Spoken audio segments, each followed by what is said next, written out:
Hello mga bata! Narito tayo ngayon sa Kids Love!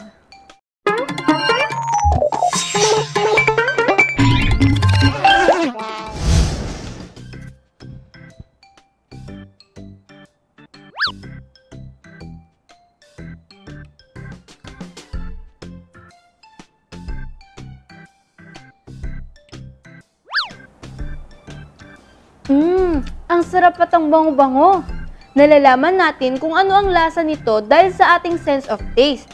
Pero alam nyo ba na hindi lang ang ating dila ang tumutulong sa atin para malasahan ito? Aalamin natin yan sa pamamagitan ng ating experiment. Ang mga materials na kakailanganin natin ay maliit na patatas at mansanas, binalatan at hiniwa na may parehong sukat para hindi mo alam ang kaibahan nito. Ngayong kumpleto na, umpisahan na natin.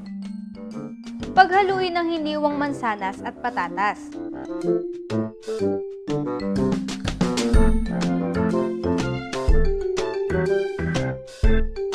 Lagyan ng piring o kaya ay ipikit ang mga mata.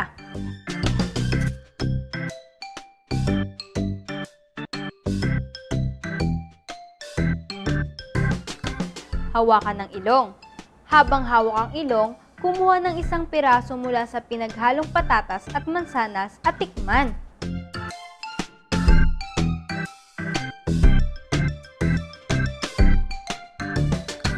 Pareho ba ng lasa?